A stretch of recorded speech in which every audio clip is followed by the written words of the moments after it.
So hello guys, welcome back to the Chemistry ka Sagar by Sagar Varjatia. Now you can also follow me at the Unacademy. Link is there in the description box. और बच्चों अब यहाँ पर हम लोग बात करेंगे, शुरुआत करने वाले हैं methods of preparation of phenols की। तो चलिए आइए शुरू करते हैं। देखिए सबसे पहला मेथड है from the aryl halides. From the aryl halides students, अगर आप लोगों को कुछ हल्की फुल्की बात पता हो तो मैं आपको एक चीज़ बताना चाहूँगा कि अगर आपके पास इस तरीके का कोई क्लोरोबेंजीन बना पड़ा है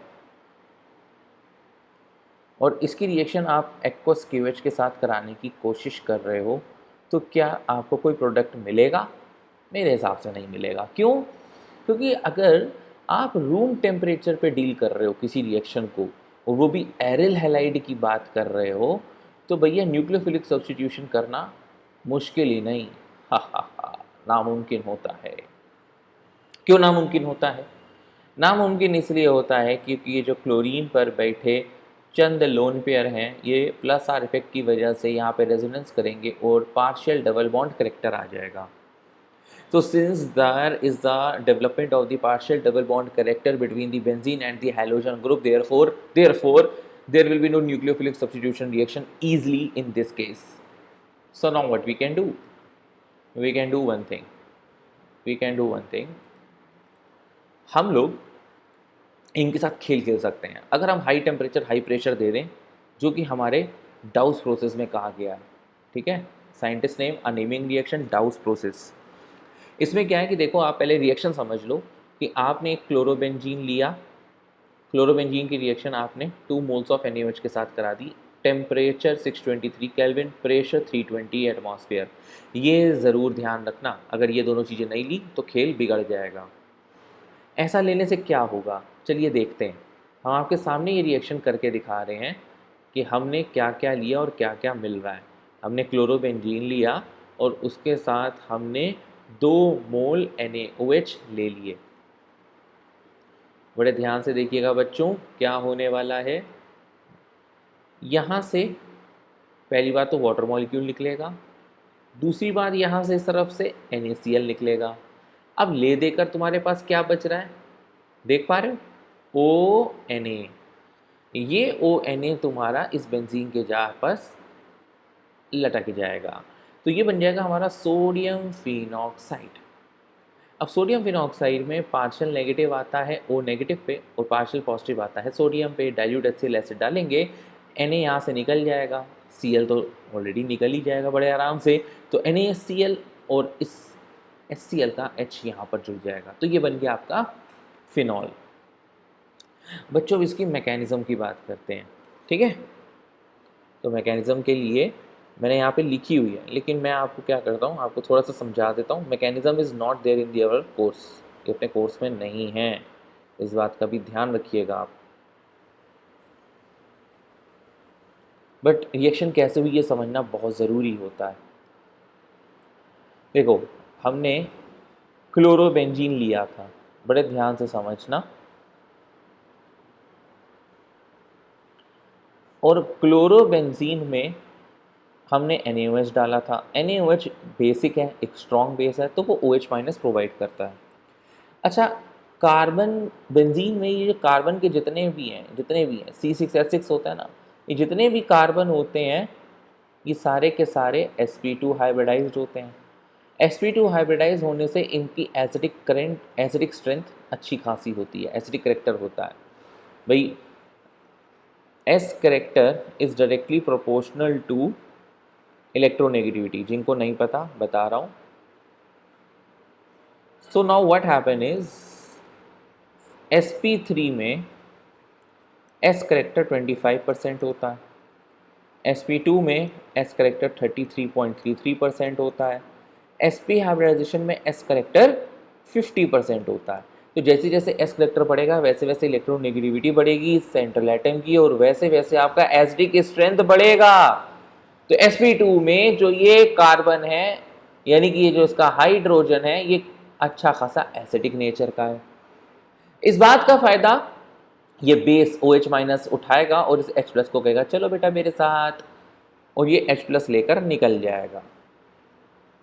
अब H प्लस लेकर जैसे ही निकलेगा तो ये वाला बॉन्ड जो H के साथ जुड़ा था कार्बन और हाइड्रोजन के साथ, ये वाला बॉन्ड कूद कर कहाँ आ जाएगा, इस पे आ जाएगा। अब देखो ये बात थोड़ी सी अद्भुत लगेगी आपको कि जैसे ही बॉन्ड टूटकर इधर आएगा तो आपको लगेगा अरे यार, ये देखो मैंने यहाँ पे नोट्स में बनाया है अपने, ये बेंजाइन आपको दिखाई देगा। Benzene is basically the intermediate. Benzene क्या है, इंटरमीडिएट है। लाइन कुछ ज़्यादा खिंच गई थी, ओके।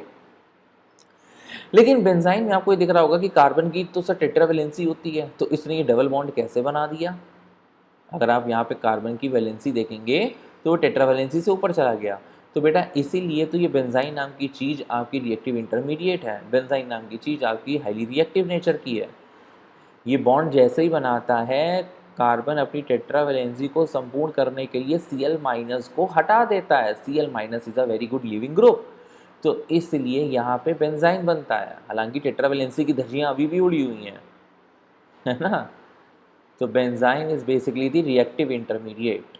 क्या है ये, it is the reactive intermediate. जैसे कार्बोकेटायन, कार्बोनायन, नाइट्रीन्स, कार्बीन्स, ये सब होते हैं ना, उसी तरीके से ये हमारा छोटा सा प्यारा सा बच्चा है। अब फिर से भाई 2 मोल्स NaOH लिए थे, तो फिर से OH माइनस इसके पास आता है, और अब क्या करेगा, ये OH माइनस इस कार्बन पे या इस कार्बन पे, चूँकि बहुत ज़्यादा हाईली अनस्टेबल है, तो इस बात का फ़ायदा NaOH उठाएगा और एक पॉइंट पे आके अटैक मार देगा। जैसे ही अटैक मारेगा तो ये जो डबल बॉन्ड बना था ये वापस अपनी पोजीशन पे आ जाएगा, इस कार्बन पे आ जाएगा। तो आपको देखो क्या मिलने वाला है। ये मैकेनिज्म कोर्स में नहीं है, लेकिन अक्सर बच्चे समझना चाहते हैं कि आगे डाउस प्रोसेस होता है कैसे है, तो उनकी नॉलेज इन्हेंसमेंट के लिए मैं ये बता रहा हूँ। ये भाई साहब लग गया आपका OH। तो पिक्चर क्लियर होती दिखाई दे रही है। अब कुछ नहीं, पानी में से H प्लस, पानी में से H प्लस, ये बेटा इस नेगेटिव साइन पर जुड़ जाएगा। अब हम लोग यहाँ पे H लिखें ना लिखें वो हमारी मर्जी है, तो ये नेगेटिव साइन इस H प्लस को ले जाएगा, तो ये आपको फिनॉल बन गया। अब NaOH मौजूद है अभी भी, तो NaOH तुरंत एसिडिक हाइड्रोजन को रिप्लेस करके सोडियम फिनॉक्साइड बना डालेगा। अब सोडियम फिनॉक्साइड को तुम्हें अगर फिनॉल में कन्वर्ट करना है तो तुम्हें एसिडिक कंडीशंस का सहारा लेना पड़ेगा। यानी कि यहाँ पर अब आप डालोगे डाइल्यूट HCl एसिड, और जैसे ही डाइल्यूट HCl एसिड डालोगे यहाँ से Na निकल जाएगा, Cl निकल जाएगा और H आ जाएगा। तो ये हो गया आपका डाउस प्रोसेस का mechanism which undergoes through the benzene intermediate. Since benzene is not included in the CBSE ISC syllabus, that's why this mechanism will not be asked in the boards. But yes, it is very much essential with respect या with the point of view कि बच्चे काफ़ी ज़्यादा कोशिश करते हैं कि आखिर सर जब बेंजीन और क्लोरीन पे इतना तकड़ा रेजोनेंस है, डबल बॉन्ड करेक्टर है, तो फिर आखिर हाई टेम्परेचर हाई प्रेशर पे ये बॉन्ड टूटा कैसे। तो उनके लिए ये सामने है जवाब। I hope I make myself clear to you all. So let's proceed to the next.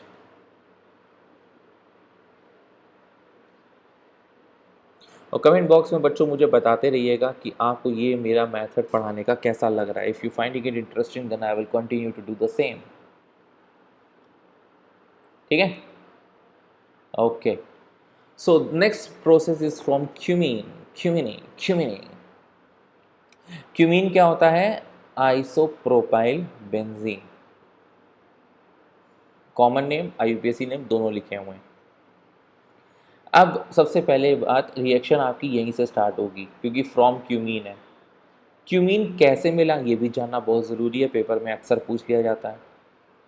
तो आप जानते हो यार कि ये बेंजीन है और बेंजीन इलेक्ट्रोफिलिक सब्स्टिट्यूशन रिएक्शन दिखाती हैं. दिखानी है ना, बेंजीन क्या दिखाती है, इलेक्ट्रोफिलिक सब्स्टिट्यूशन रिएक्शन दिखाती है. आपने इसकी रिएक्शन कर दी CH3CH डबल बॉन्ड CH2 यानी कि प्रोपीन के साथ. प्रोपीन के साथ करी, लेकिन साथ में आपने एक एसिड लिया और ये एसिड क्या फैसिलिटेट करेगा, H प्लस. डबल बॉन्ड टूट कर इस H+ को लेने की कोशिश करेगा। ऐसा चलते ये 2 डिग्री कार्बोकैटायन बनाएगा। 1 डिग्री भी बना सकता है, लेकिन 2 डिग्री बनाना ज़्यादा उचित है क्योंकि 2 डिग्री कार्बोकैटायन ज़्यादा स्टेबल है। सीधी सीधी बात है। अब ये 2 डिग्री कार्बोकैटायन सीधा सीधा बेंजीन के साथ जुड़ जाएगा, और चूंकि एक एल्काइल ग्रुप जुड़ रहा है बेंजीन में, तो इसको हम लोग नाम देते हैं फ्रीडल क्राफ्ट एल्काइलेशन। तो इसीलिए आइसोप्रोपाइल बेंजीन यानी कि क्यूमीन आपको मिलेगा। आई होप यहाँ तक की बात आपको सबको समझ में आ गई। रिपीट करना है, बेंजीन की रिएक्शन आपने एल्कीन के साथ कराई, in the presence of acid, acid H+ देगा, एल्कीन इस H+ पे अटैक करेगा, 2 डिग्री कार्बोकैटायन बनाएगा। 2 डिग्री कार्बोकैटायन मतलब पॉजिटिव साइन जहाँ पर है वहाँ पे बेंजीन से जाके अटैक कर देगा, क्योंकि बेंजीन इलेक्ट्रोफिलिक सब्स्टिट्यूशन रिएक्शन दिखाता है। इसी एल्काइल ग्रुप के जुड़ने को फ्रीडल क्राफ्ट एल्काइलेशन भी कहते हैं। और अब आपको क्यूमीन मिल चुका है। क्यूमीन के मिलने के बाद की कहानी मुझे अपनी ज़ुबानी आपको थोड़े अच्छे और बेहतर तरीके से समझानी पड़ेगी, क्योंकि हर बुक्स में कुछ इसी तरीके से डिटेल लिखा गया है, लेकिन कैसे और क्यों ये नहीं बताया। नोट्स आई होप आप लोग साथ साथ बनाते जा रहे हैं, नहीं बना रहे हैं तो गलत कर रहे हैं, बनाते रहिए।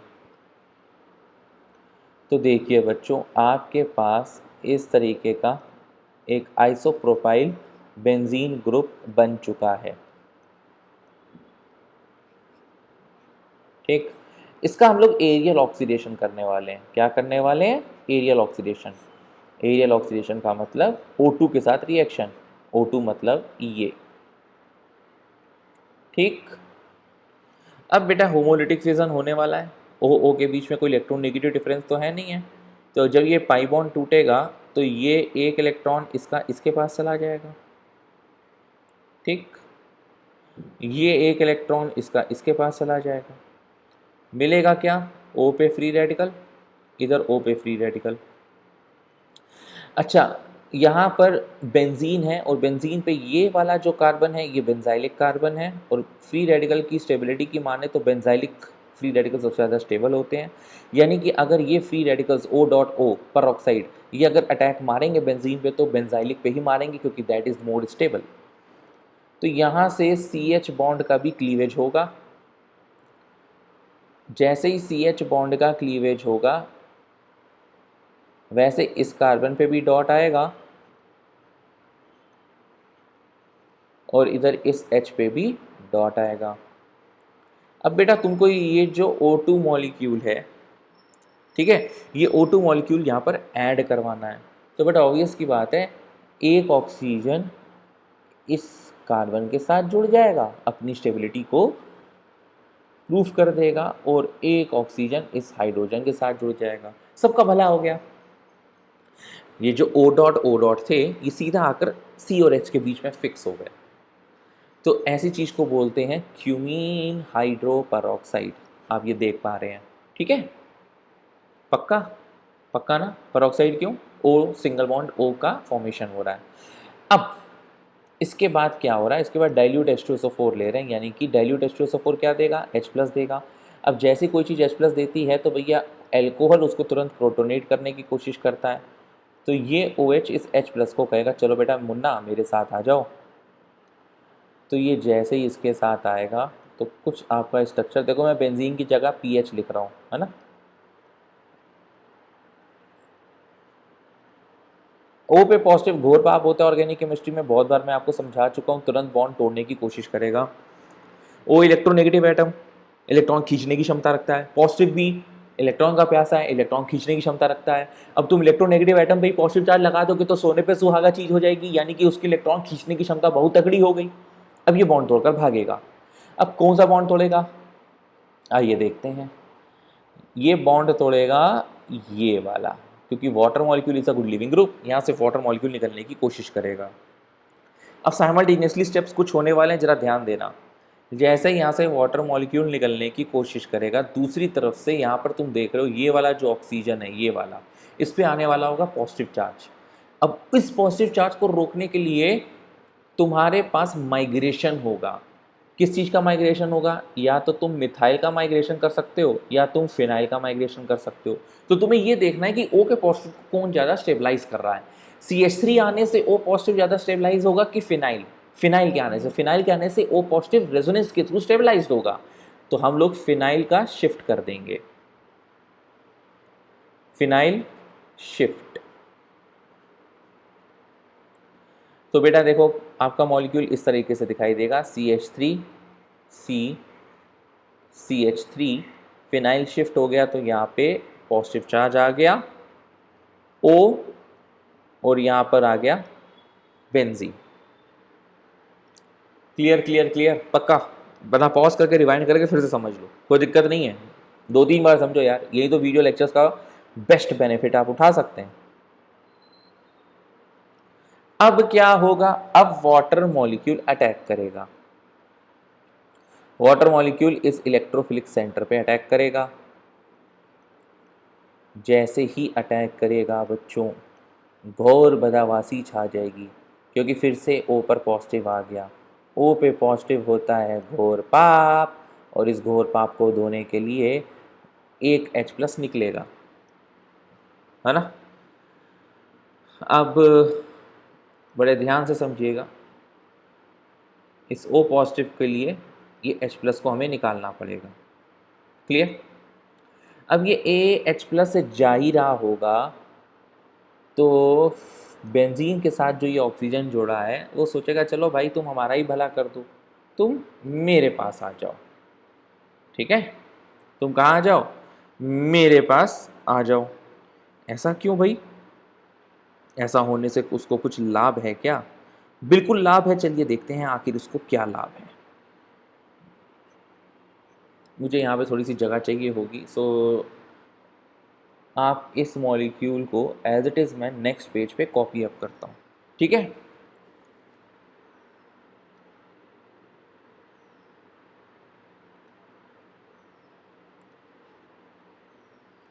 देखिए हमको मिला था CH3C पॉजिटिव, CH3, यहाँ पे वाटर मॉलिक्यूल आया था तो O पे पॉजिटिव, ये O और ये फिनाइल। यहाँ से मुझे आपको बात समझानी है और ये मैकेनिज्म आपके कोर्स में नहीं है, if you are dealing in the boards, लेकिन समझाना मेरा फ़र्ज़ है। यहाँ से ये निकलेगा तो ये बॉन्ड ऑक्सीजन पर आएगा, H+ निकल रहा होगा तो O कहेगा चल बेटा मेरा भला कर दे, इसी को कहते हैं प्रोटॉन का शिफ्ट होना।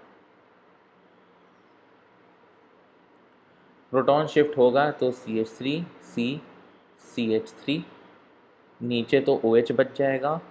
अब इस O पर पॉजिटिव साइन होगा, इधर H होगा और इधर फिनाइल होगा। अब आप फिर जानते हो कि O पे पॉजिटिव तो टिकता नहीं है, तो ये बॉन्ड टूटकर निकलेगा।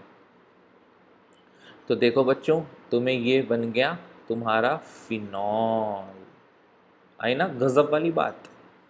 प्लस CH3C पर पॉजिटिव, CH3O और ये H। अब देखो इसका क्या कहानी होगी, इसकी कहानी ये होगी कि C पॉजिटिव को पूरा करने के लिए ये लोन पेयर इधर आएगा, ये लोन पेयर इधर आएगा तो देखो क्या होगा, CH3C CH3 double bond O पे पॉजिटिव और ये H। अब O पे पॉजिटिव तो टिकता नहीं है, O पे पॉजिटिव तो टिकता नहीं है, ये बॉन्ड टूटकर O पे चला जाएगा और H+ निकल जाएगा। और तुम्हें दूसरा प्रोडक्ट क्या बन रहा है, देखो बेटा, देखो देखो देखो देखो देखो देखो, एसीटोन। तो एक बनता है फिनॉल, एक बनता है एसीटोन। आई ना मस्त बात। तो देखो अगर हम लोग सिर्फ नॉर्मल रिएक्शन की बात करें तो पहले क्यूमीन बनता है, और मैं आपको ये हाइलाइटर्स के थ्रू आपको ये चीज़ समझाने की कोशिश करता हूँ। देखिए बच्चों क्या होता है, यहाँ पे जैसे ही आप ऑक्सीजन डालते हैं तो आपको क्यूमीन पर हाइड्रोक्साइड मिलता है। फिर उसको डाइल्यूट H2SO4 डालते हैं तो डायरेक्ट यहाँ पे स्टेप दिखाया गया है, NCERT हो चाहे कोई भी किताब हो, CBSE की ISC की, कि यहाँ पे सीधा सीधा फिनॉल और एसीटोन बन गया। लेकिन किंतु परंतु बंधु आपको इसकी मैकेनिज़्म भी समझनी चाहिए। तो उसके लिए हम क्या करते हैं, हम यहाँ से इस स्टेप से बच्चों को समझाने की कोशिश करते हैं। और ये मैंने पूरा प्रोसीजर समझाया कि किस तरह से आपका OO का पहले होमोलिटिक फिजन हुआ, फिर बेंजाइलिक फ्री रेडिकल बनने वाला था कि O सिंगल बॉन्ड O इस कार्बन के साथ अटैच कर गया, और इस कार्बन के साथ जैसे ही अटैच करा मेरे बच्चों, आपको हाइड्रोजन क्यूमीन हाइड्रोपरऑक्साइड मिल गया। अब इस क्यूमीन हाइड्रोपरऑक्साइड ने अपना कमाल दिखाया, H+ के साथ रिएक्शन करी, फिनाइल का शिफ्ट हुआ, फिर H2O वाटर मॉलिक्यूल अटैक हुआ, फिर यहाँ पे प्रोटॉन ट्रांसफ़र हुआ जो कि हमने आपको नेक्स्ट पेज में समझाया।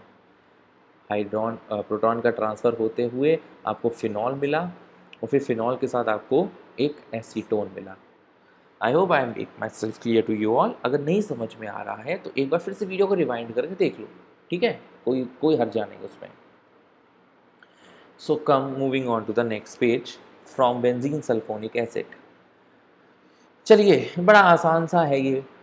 बेंजीन में आपने सल्फोनेशन किया, और सल्फोनेशन हम ओलियम के प्रेजेंस में करते हैं। ओलियम का तात्पर्य होता है कि हमने SO3 फ्यूमिंग और H2SO4 लिया है।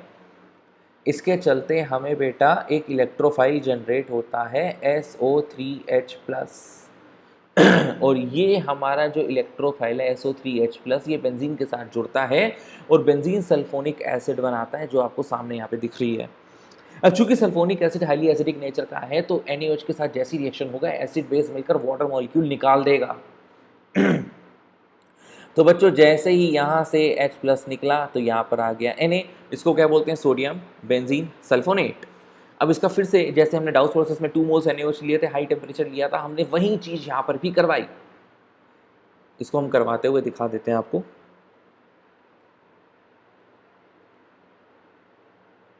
ये छोटा सा स्टेप यहाँ से समझिएगा बेटा, है ना।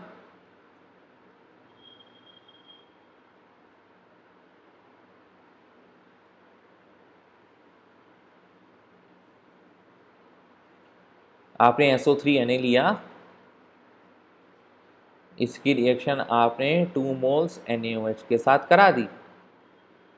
आपको क्या क्या हटते हुए दिखाई देगा, एक तो वाटर मॉलिक्यूल और Na2SO3, ये हट जाएगा। तो बचेगा क्या, ONA। तो लो बेटा, सोडियम फिनॉक्साइड मिल गया सामने सामने।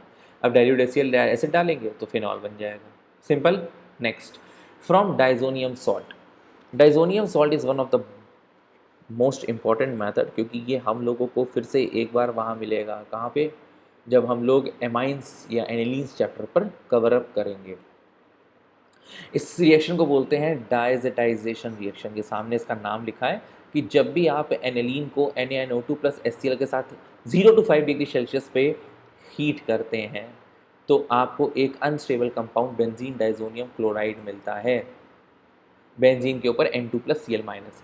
फिर जैसे आप उसका हाइड्रोलिसिस करते हैं, क्योंकि हाईली अनस्टेबल है, क्यों, क्योंकि N पर पॉजिटिव है, गुड लीविंग ग्रुप है, N2+ is a good leaving group, तुरंत टूट कर निकल जाएगा और हाइड्रोलिसिस के दौरान OH इस पर आकर जुड़ जाएगा। अब हम लोग इसकी मैकेनिज्म की भी बात कर लेते हैं। किसकी मैकेनिज्म, डायजेटाइजेशन रिएक्शन की।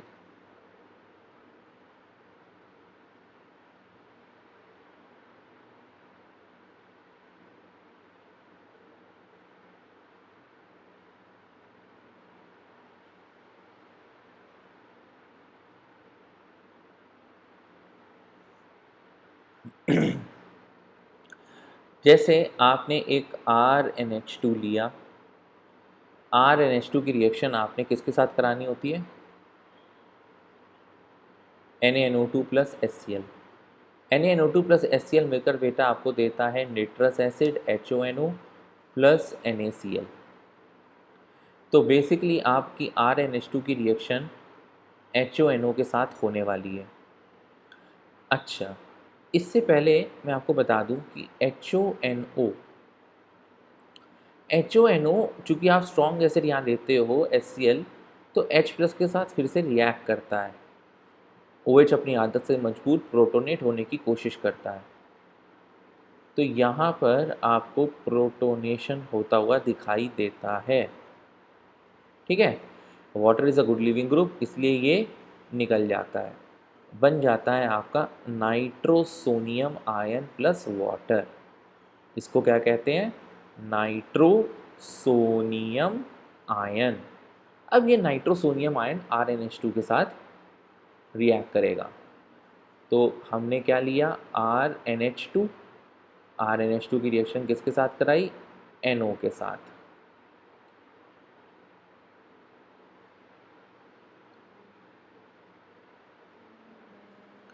इसने इस पे जैसे ही अटैक किया, ये बन गया R, N पे पॉजिटिव चार्ज।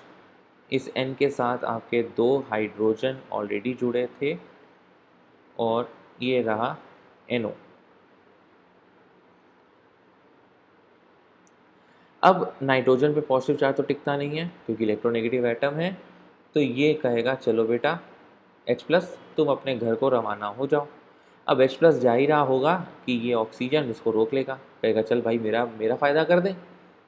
तो बेसिकली यहाँ पे क्या होने वाला है, इस स्टेप को बोलते हैं प्रोटॉन का ट्रांसफ़र होना। क्या कहते हैं, प्रोटॉन का ट्रांसफ़र होना, जब एक ही मॉलिक्यूल में हाइड्रोजन शिफ्ट हो जाए अपनी एक जगह से दूसरी जगह में। तो ये रहा यहाँ पे हाइड्रोजन। तो नाइट्रोजन के पॉजिटिव चार्ज की तो कहानी यहाँ पे हमने ख़त्म कर दी, लेकिन दूसरे छोर पे हमारे ऑक्सीजन भाई साहब को दिक्कत हो गई। हो गई कि नहीं हो गई, सामने सामने क्या दिख रहा है, ऑक्सीजन जब H+ लेगा, जब ऑक्सीजन यहाँ पर H+ लेगा तो भैया कहानी तो घटित होने वाली है।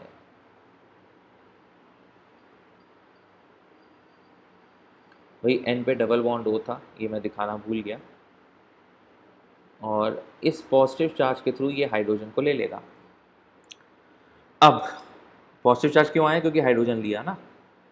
अब देखो क्या होगा, अब देखो क्या होगा, इस मॉलिक्यूल को याद कर लो, अपने नोट्स में लिख लो, क्योंकि नेक्स्ट पेज में मैं आने वाला हूँ। तो देखिए क्या मिला है हमें, RnH N double bond O पे पॉजिटिव H। O पे पॉजिटिव टिकता है क्या, नहीं टिकता ना।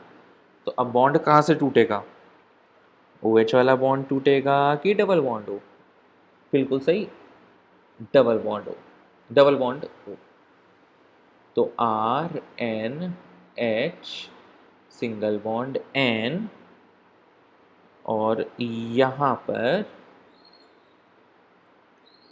Single bond OH। क्लियर हो गई बात सबको, बढ़िया तरीके से एकदम।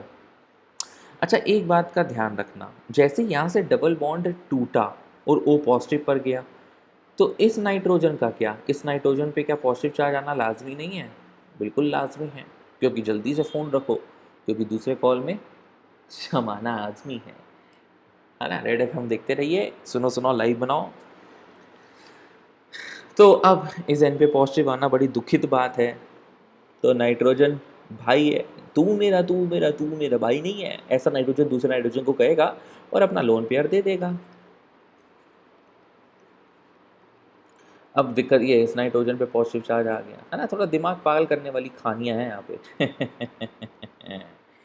अब इस एन को पॉजिटिव को हटाने के लिए क्या होगा, सोच के देखो, वही होगा जो खुदाए मंजूर होगा। ये H+ निकल कर इस ऑक्सीजन के पास जाएगा, यानी कि फिर से प्रोटॉन ट्रांसफ़र होगा, जो अभी मैंने आपको सिखाया है। ये N+ के पास चला जाएगा बॉन्ड, तो RN double bond N, O पर पॉजिटिव HH। यही तो मकसद था मेरा कि वाटर मॉलिक्यूल यहाँ से निकलता बने।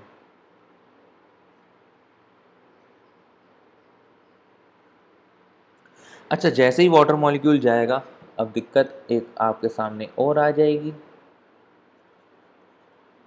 ये एन पे पॉजिटिव आ जाएगा, फिर ये कहेगा तू मेरा तू मेरा तू मेरा भाई नहीं है। तो ऐसा चलते हमें इस तरीके का प्रोडक्ट मिलेगा। और बहुत बच्चों के बीच में बहुत सारी परेशानी होती है कि भैया NH2 हटकर N ट्रिपल बॉन्ड N आ गया और उसे एक N पे पॉजिटिव चार्ज भी है। तो ये रहा आपके सामने, ये रहा उसका जवाब। आई होप आपको समझ में आ गया होगा, है ना।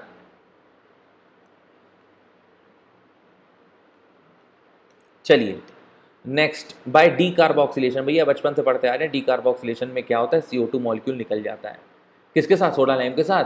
सोडा लाइम मतलब NaOH प्लस CaO, तो Na2CO3 निकल जाएगा। आइए चलिए देखते हैं। हम लोगों ने ये लिया सैलिसिलिक एसिड, है ना, by D carboxylation of salicylic acid.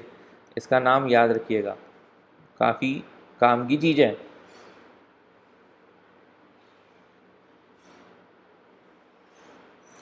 Base के साथ रिएक्शन कराई, सॉल्ट बना, यहाँ से वाटर, यहाँ से H प्लस निकला, यहाँ से OH माइनस निकला, तो आपका सोडियम सैलिसिलेट बन गया, है ना, sodium salt of salicylic acid. इसकी रिएक्शन 2 मोल्स NaOH के साथ कराई, तो भैया ले देकर कहानी वहीं होती है। क्या करके दिखाएं क्या? ये समझ में आ गई? जैसा बताओ कर देते हैं। तुम लोग भी क्या याद रखोगे, है ना, मास्टर साहब जी ने समझाया था अच्छे से। तो ये बच्चों, मैं आपको ये स्टेप सिखाने वाला हूँ कि आखिर में किस तरह से सोडियम सैलिसिलेट कि जब आप रिएक्शन करोगे 2 मोल्स NaOH के साथ, तो क्या क्या एलिमिनेट होता हुआ आपको दिखाई देगा। सबसे पहली बात तो वाटर मॉलिक्यूल एलिमिनेट होगा, और दूसरे छोर से आपको Na2CO3 एलिमिनेट होता हुआ दिखाई देगा। यहाँ पर फिनॉल Na के साथ रिएक्ट कर रहा है, तो बट ऑब्वियस की बात है, एक अच्छा एसिड जब मेटल के साथ रिएक्ट करता है तो क्या बनाएगा? Sodium phenoxide. ये सामने बना है, ठीक है, सोडियम फिनॉक्साइड। अब डाइल्यूट एसिड के साथ रिएक्शन करी तो फिनॉल बन गया। नेक्स्ट और लास्ट मेथड आता है ग्रिग्नार्ड रिएजेंट। ग्रिग्नार्ड रिएजेंट क्या होता है? हम लोग पढ़ कर आ रहे हैं, जब भी हम लोग किसी की रिएक्शन RX की रिएक्शन Mg के साथ करते हैं in the presence of dry ether, तो हमारे को ग्रिग्नार्ड रिएजेंट RMgX मिलता है। अब इस R की जगह तुम बेंजीन भी ले सकते हो। हाफ O2 के साथ रिएक्शन कराएंगे ड्राई ईथर में, तो बेंजीन उसके ऊपर OMg आ रहेगा। हाइड्रोलिसिस होगा तो HO ले लेगा, क्योंकि यार ये पार्शियल नेगेटिव है, ये पार्शियल पॉजिटिव है, तो Mg पार्शियल पॉजिटिव यानी कि वाटर का OH माइनस वाला हिस्सा Mg ले लेगा, और बाकी ले देकर तुम्हारे पास फिनॉल बचेगा। So from this we are able to finish all the methods of preparation of phenol. I hope you like this video. तो आइए मिलते हैं नेक्स्ट सेशन में, जहां पर हम लोग बात करेंगे physical properties and chemical properties of the alcohols and phenols.